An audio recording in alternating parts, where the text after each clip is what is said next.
박사들이 돌아간 뒤 꿈에 주님의 천사가 요셉에게 나타나서 말하였다. 일어나 아기와 그 어머니를 데리고 이집트로 피신하여 내가 너에게 일러줄 때까지 거기에 있어라.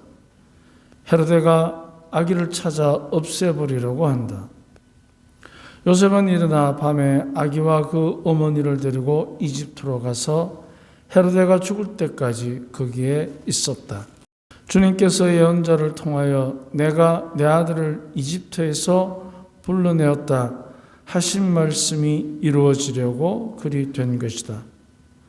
헤로데가 죽자 꿈에 주님의 천사가 이집트에 있는 요셉에게 나타나서 말하였다. 일어나 아기와 그 어머니를 데리고 이스라엘 땅으로 가거라. 아기의 목숨을 노리던 자들이 죽었다. 요셉은 일어나 아기와 그 어머니를 데리고 이스라엘 땅으로 들어갔다. 그러나 아르켈라오스가 아버지 헤로데를 이어 유다를 다스린다는 말을 듣고 그곳으로 가기를 두려워하였다. 그러다가 꿈에 지시를 받고 갈릴리아 지방으로 떠나 나사렛이라고 하는 고을로 가서 자리를 잡았다. 이로써 예언자들을 통하여 그는 나사렛 사람이라고 불릴 것이다 하신 말씀이 이루어졌다. 주님의 말씀입니다.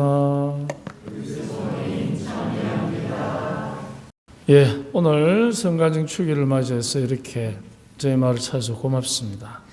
한 집에 유치원에 다니는 6살짜리 아이가 있었어요.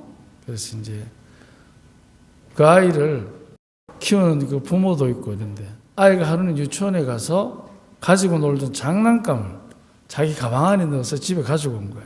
그러니까 이제 아빠가 그걸 보고 너 이거 누구 거야? 그러니까 내 거야. 이게 어떻게 내 거야?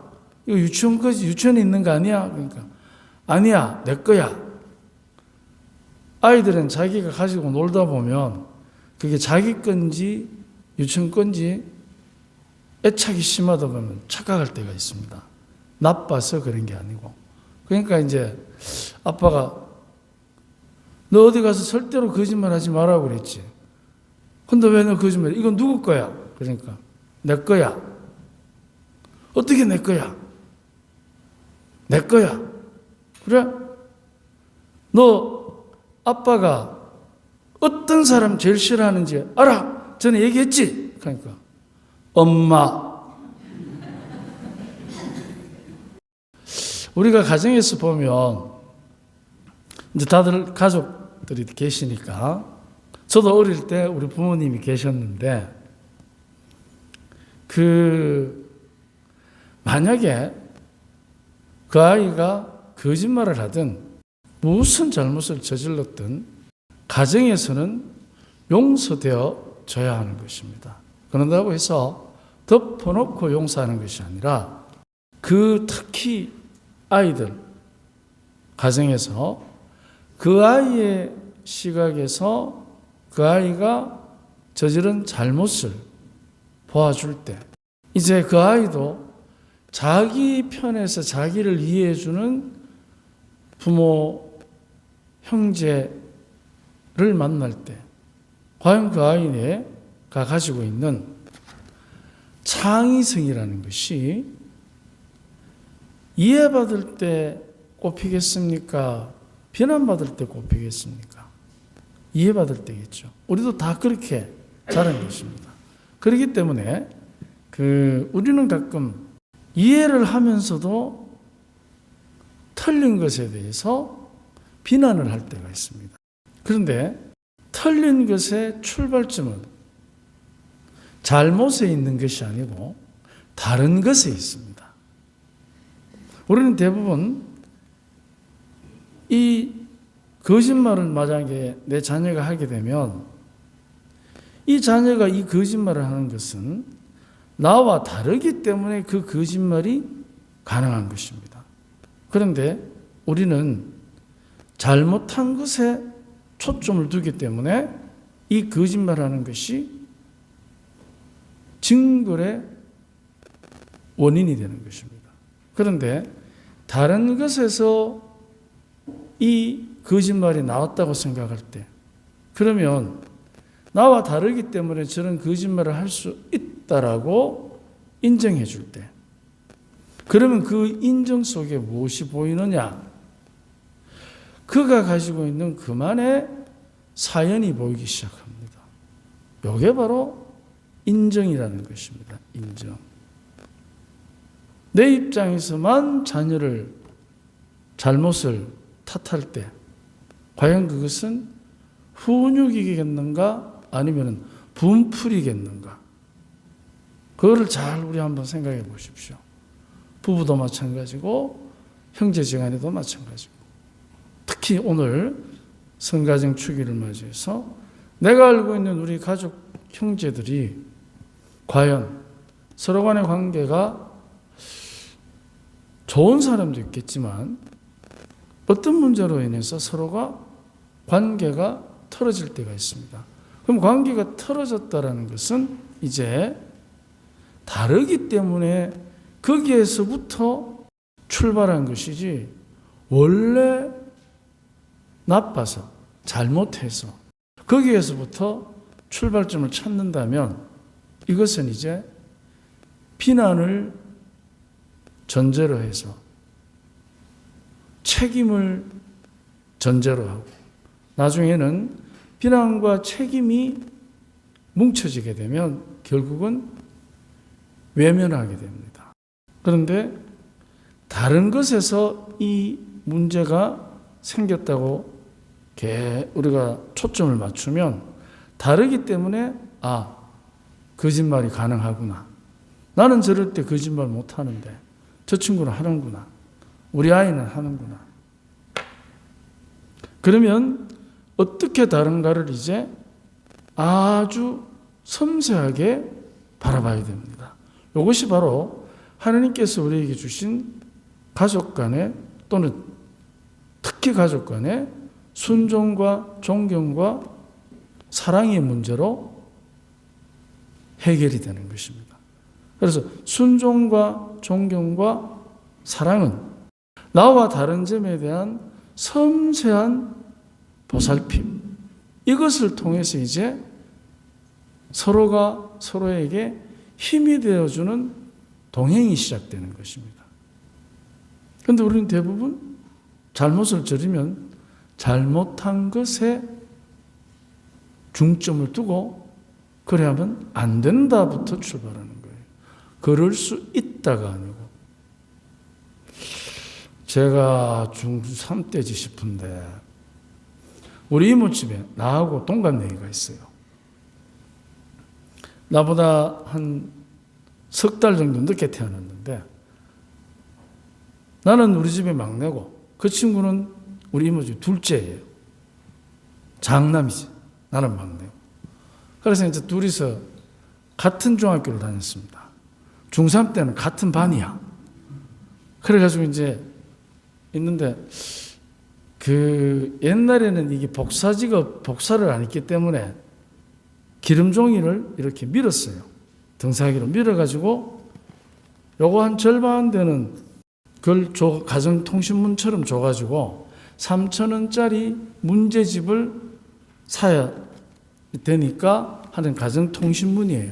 그래 이래 보니까 3,000원 써놨어. 그래서 걔 이름이 현우인데, 현우야, 왜 생각하는 거야? 고칠까? 됐나? 됐다. 그래서 3,000원을 제일 쉽게 고치면 얼마 됩니까? 그렇지. 해봤구만. 이 등사기이기 때문에 이게 까만색이 이게 잘 선명하지가 않습니다. 그래서 까만 볼펜으로 살짝 그려가지고 요거를 화장실에서 휴지 문지듯이 문질러. 그럼 여기 꽃이 피잖아요. 그럼 여기 볼펜으로 그렸는지 등사기는 잘 몰라. 그러니까 둘이 이제 같이 들고 갔어. 저는 저거 집 가고 나오는 집 가고 5분 거리에서. 한 동네 살았으니까. 보여주니까, 다음 아침에 우리 어머니 8천을 주네. 우리 분명히 큰형, 작은형, 나 7살, 4살, 3살 차이 나거든. 근데 주더라고. 그걸 갖고 와서 이제 토요일 날 학교 마쳐 영화도 보고 맛있는 것도 사 먹고 집에 왔지. 집에 오후 한 4시인가? 이때 되고 오니까 우리 작은형이 대문 앞에 서 있는 거야. 일로 와봐라. 뜨끈하게. 한마디로 딱 정리하되 반만 더. 한마디로 딱 정리하되 반만 더. 와, 그래가지고 현우야, 작은형 알았다. 큰일 났다. 안 그러면 그러니까 이제 둘이 못하가 반 줬다. 4,000원 맞춰줬지. 이제. 근데 저희 어머니가 아들 서희 키우는데 그게 그때 8,000원짜리 문제지가 없습니다. 그걸 모르고 줬겠습니까? 알고 줬겠습니까?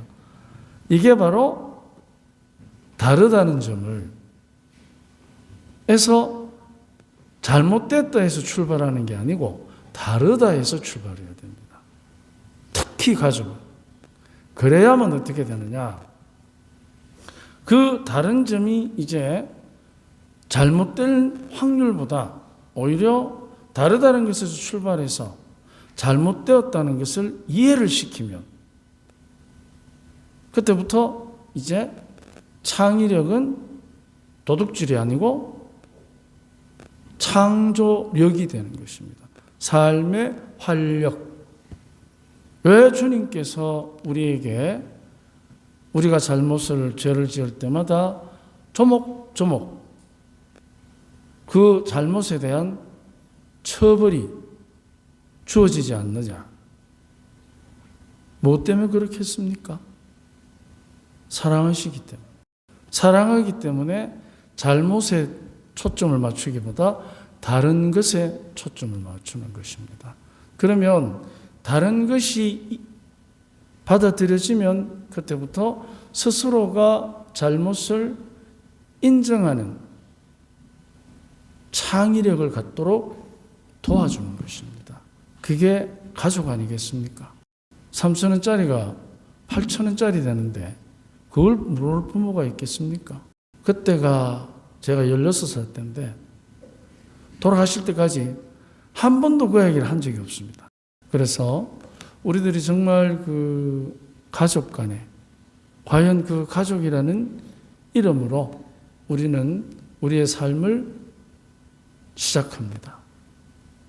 탄생은 가족들 안에서, 성장도 가족들 안에서, 죽음도 가족들 안에서. 그렇다면 이 가족이라는 이름, 그 두 글자는 우리에게 내가 평생을 살면서 아무리 힘들어도 그 힘겨움을 이겨내는 창조적 에너지의 원천인 것입니다. 오늘 성가정 축일을 맞이해서 우리 가족들이 좀 더 힘을 내는 새해가 되도록 함께 서로를 위해서 기도해주고 또 안부도 물어보는 그런 하루가 되었으면 좋겠습니다. 아멘.